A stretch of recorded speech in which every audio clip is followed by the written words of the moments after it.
Hello, I'm Anya and I'm the perfectionist. As I mentioned in my previous update, there were many things going on in my life, including the transition to my new work position. So I was unable to participate in the podcast because there were so many things going on and I was just too tired to do anything after I came back home. But it's kind of it's kind of how to say that in Czech I would say ah it's kind of stable. My English, it's kind of stable right now, so that's why I decided to come back.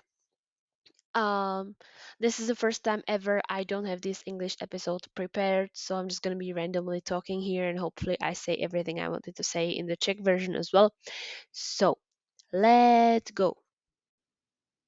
So in the second episode, we mentioned, or like we ended up with me signing up for the university and having like this opening ceremony where they were looking at my graduation certificate and they were wondering why my maths grade is so bad.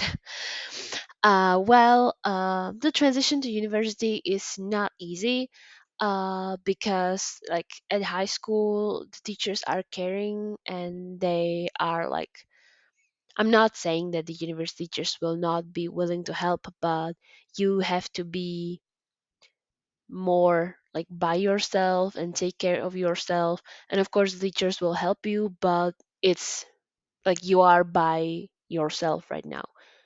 It's up to you what you do and how you do at school. So, and there's nobody who will like check if you are doing what you're supposed to be doing. So you have to think of all of that by yourself.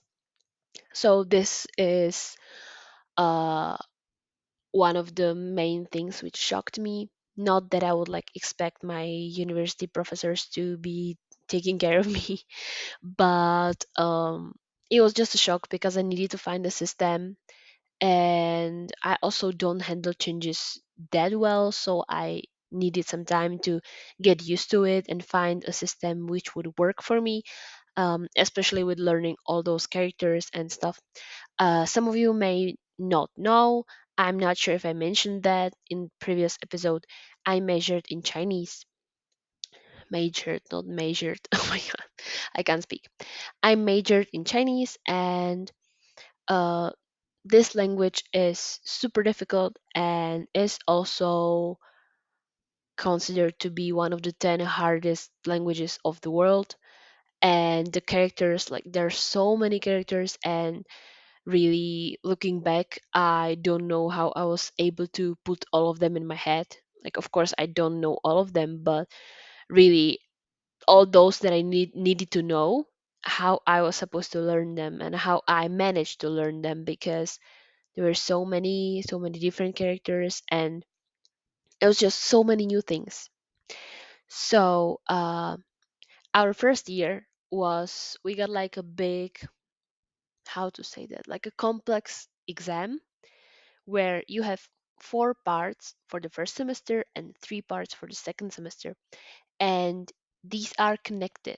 So it means that you have to pass all four, and then that means that you passed the whole exam.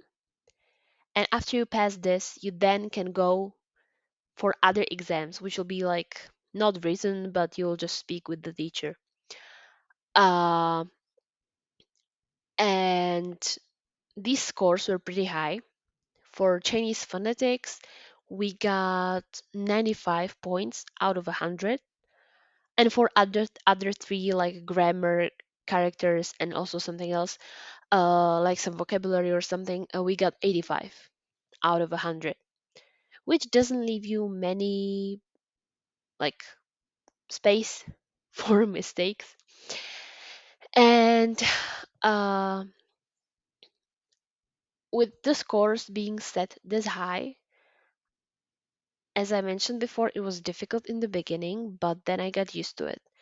But it was a shock for me when I went to China. So I went for 1 year to study in China, and our international department, which was helping us with like solving all the issues regarding us going to China, set a score which we had to have, and it's like 75 points for each subject we get there. And I was getting 4 or 5 subjects, I think. And I remember at my second semester, everything was fine. I passed all the exams with all the right scores. But for first semester, I remember that one of these exams, it was called 综合, which is like a comprehensive something. It was like comprehensive Chinese, and we were like reading, writing, and like more trying to understand the text and then explaining it to others, just like the comprehension of the text and of the language itself. And I remember my score being 74.5, which is like only half point from the score I was supposed to have. And I remember breaking down and then going to my teacher who was teaching me from this subject, and I explained everything to her. I explained how difficult it is for me, that I really need this score, or they don't give me any credit and stuff like that. And then she gave me extra homework for a few points, and I was supposed to write about what I was doing during the holidays. It was a holiday for like celebration of Chinese New Year, and because our scholarship was not as big, we couldn't really afford to go somewhere, for example, like far away. So I couldn't go to Shanghai, I couldn't go to Beijing.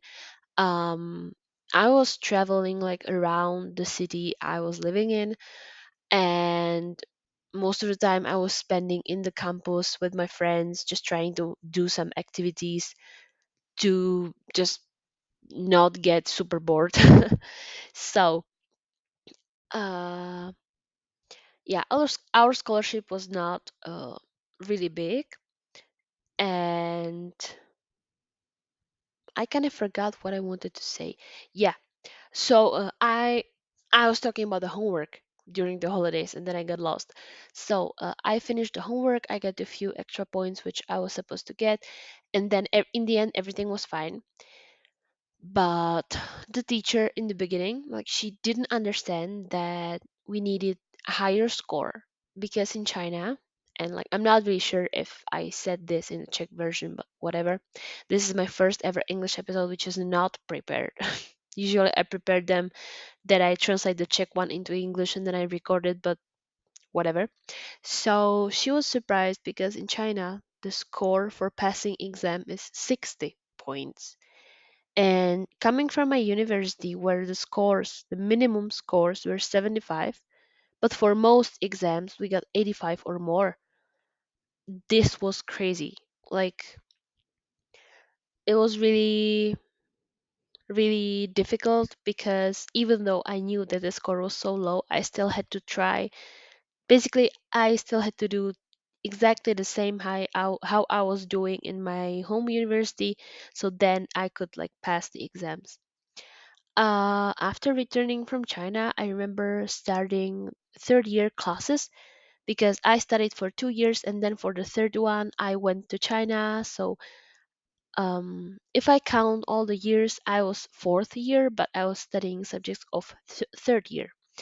And I remember failing history exam, and that day was not really the best, because my mom was being accepted to hospital for her hip joint surgery, and on the same day I was supposed to have my history exam.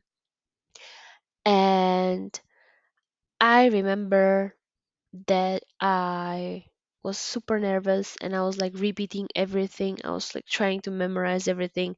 And when I was sitting outside of the room with my classmates, and like we were talking about the topics, and I knew it. I knew everything. And then I came into the room, I saw the teacher, and I realized that I don't know anything. My mind was just blank, like super blank. So this is how I failed. And then the teacher told me that I should like take a break and I should focus on something else and then like come back to learning. But because I knew that I will already have to pay for my other years of the university, I had to find a job. And to explain to listeners outside of Czech Republic, um, you get in Czech Republic at the university you get like 3 plus 1 years, so together 4 years for free. And if you don't manage to finish in this time, then you have to extend the studies and you have to pay 20,000 crowns for one semester on my university. But of course, each university is different, each has a little bit different prices. But for me, it was like 20,000 Czech crowns, which was a lot at that time. And I didn't have that money.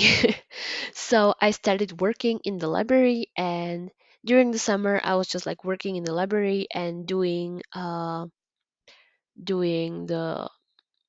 driving school. But then after my mom's surgery, I also, since she was in the center like to exercise and just to get fit again before coming back home, so she was away from home for 5 weeks, and me and my dad and my brother had to take care of the whole house. My dad and brother both have quite difficult and like physically hard job. Um, so we all were super tired because at that time I was like getting up at 5 to start working at 7 a.m. Then I was, if I didn't have driving lessons, I was there until 7 p.m. and then I would come back home at 9 p.m. and then I would still have to like clean the house and my dad would cook and then we would take care of the garden and just everything. And if I had driving lessons, I would leave my work earlier to go to drive and then I would go home and again care of the house.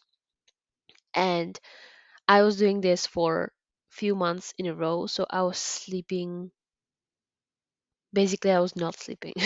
No, I was getting few hours of sleep every day, but it was not much. And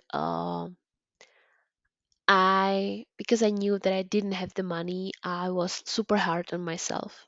Even though I knew I needed rest, I was not able to let myself rest because I needed to work more so I can be good enough and I can make it and I can get the money and then I can finish the school. So my perfectionism here was hitting me, and of course stress and everything.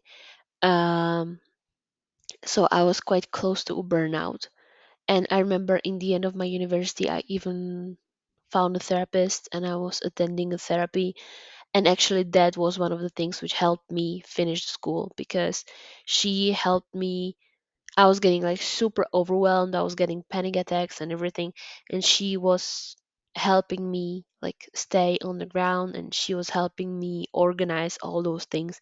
For example, I told her I need to, my deadline for my thesis is this day. And she was like, okay, so you should start in this day and you should go like this and have like some week or something like extra time. So then if something happens, you still have time to finish.